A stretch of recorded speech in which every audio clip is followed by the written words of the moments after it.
Welcome back to DarkMind Investigations. Tonight's story is not easy to hear, and once you hear it, it will stay with you.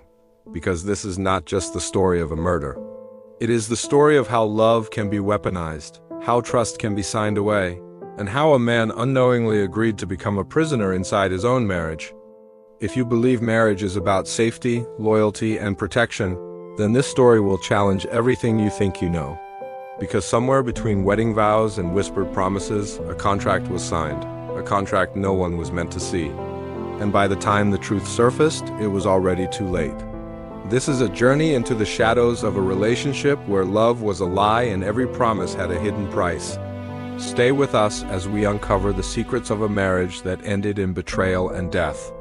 Have you ever thought you truly knew someone, only to find out their entire life was a lie?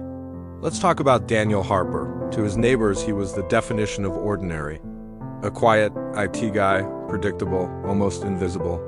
He paid his bills, offered a polite wave, and lived a life designed to fly under the radar.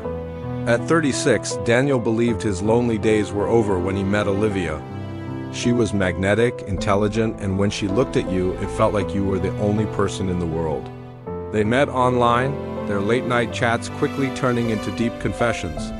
Olivia talked a lot about loyalty, about surrendering yourself to someone completely. Daniel, who had always been terrified of being abandoned, was captivated. 6 months after their first message, they were married. He finally felt chosen.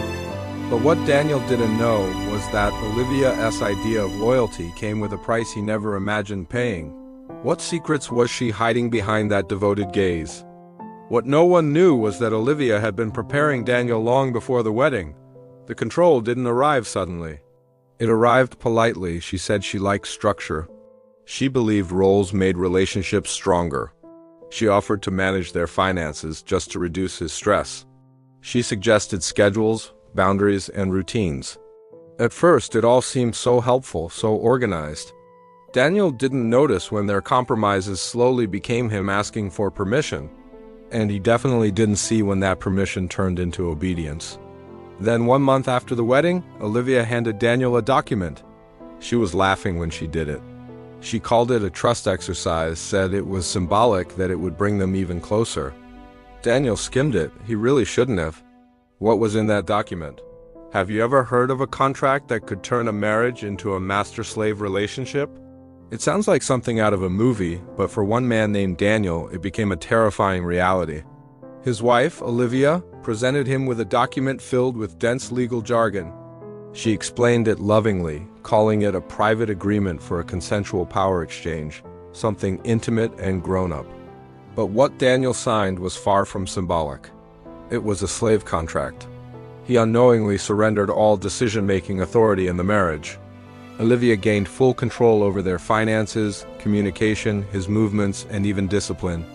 The contract stated that any violation would have consequences, and breaking it required mutual consent, which she would never give. What would you do if you were trapped in a marriage like this?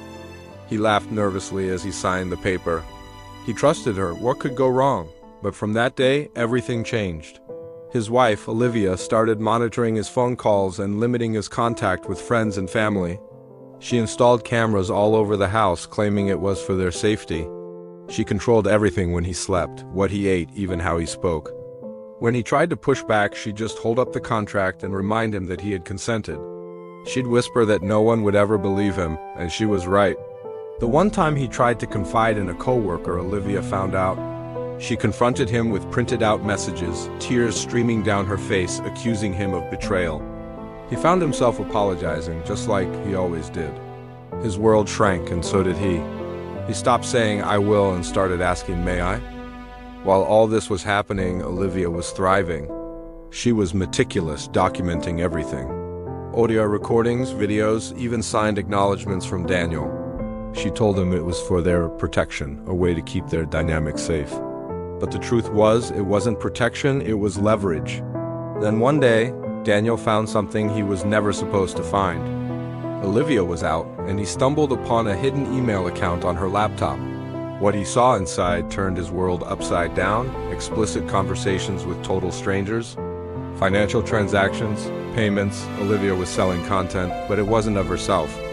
It was photos and videos of him, detailed descriptions of his punishments. His humiliation was packaged and sold to paying viewers. His suffering had become her product. That night he confronted her. For the first time in a long time, Olivia didn't smile. She just calmly reminded him of the contract. She reminded him of all the recordings. She reminded him how easily she could ruin his life. And then she said something that would haunt investigators for years to come. You agreed to be mine. When Daniel said he wanted out, his fate was sealed. The abuse, once subtle, now escalated with a terrifying intensity. Food became a reward, not a right.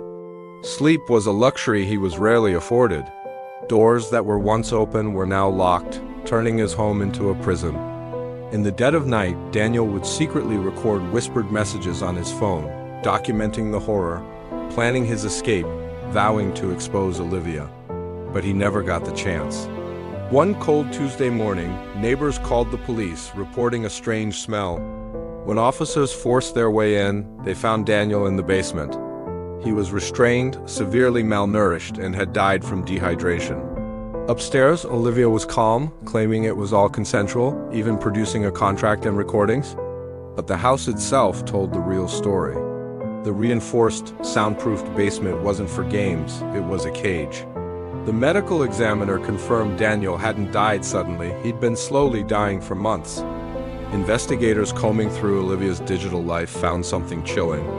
She was deep into online communities, obsessed with domination and psychological control, following scripts and conditioning methods. Daniel wasn't her first target, just the one who stayed too long. Then, a breakthrough, Daniel's hidden recordings. In the early files, he's joking nervously. In the later ones, he's whispering apologies for things he can't even name. One recording made the entire courtroom fall silent. Olivia's voice, calm and precise, says, "You agreed. If you disobey, you don't deserve food."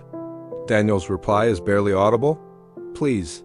On trying, the defense claimed consent, but the prosecution tore that argument apart.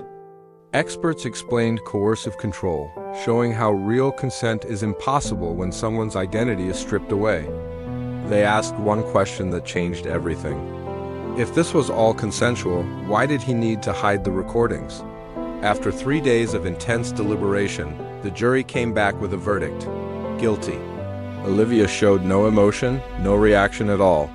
During her psychological evaluations, she never referred to Daniel as her husband. Instead, he was just a participant. When the evaluator asked if she felt any remorse for what happened, her answer was chilling. She said, "I regret that he couldn't handle the structure." That one sentence became infamous. For Daniel's family, closure was a horizon they could never reach. His sister would replay old voicemails just to hear his voice from before it all changed. His mother kept his childhood room exactly as he'd left it, a perfect, untouched shrine. And Daniel's journals, they revealed a man literally disappearing in real time. One unsent email was found ending mid-sentence, "I'm scared I don't exist anymore." Years passed, laws began to change. Coercive control was finally named, defined, and recognized. Survivors started speaking out, and many said the same thing. It didn't start as abuse. It started as attention. Olivia, the abuser, eventually lost what mattered most to her. Not her freedom, not her reputation. It was her relevance. She became just another case study, a warning. Daniel, her victim, became something else entirely. He became a powerful reminder that real love does not require obedience. That consent isn't a one-time signature, and that true devotion should never erase your identity. His death was horrific, not just because of how it ended, but because of how long the abuse took. Long before his body failed, his voice had already been trained to disappear. If you remember nothing else, remember this: the most dangerous chains are not the ones you can see. They are the ones you willingly accept, believing they are love. And the most important word in any relationship is not forever, it's no, because the moment no is no longer allowed, love is already gone. Before you leave this story behind, sit with it for a moment. Daniel Harper didn't wake up and choose suffering. He chose trust, he chose love. He chose to believe devotion would be returned with care, not control. And that's what makes this so unsettling. It could have been prevented, not by strength, but by awareness. Evil doesn't always announce itself with violence. Sometimes it whispers, sometimes it comforts, sometimes it tells you that obedience is love and silence is loyalty. By the time you realize the cost, your voice feels like something you no longer own. If this story made you uncomfortable, that discomfort has a purpose. It's a warning. For you, for someone you love, for anyone who believes boundaries must be sacrificed to keep a relationship alive, love should never make you smaller. If you recognize pieces of this story in your own life, know it's not too late to speak. Help is not betrayal, and walking away is not weakness. Thank you for listening.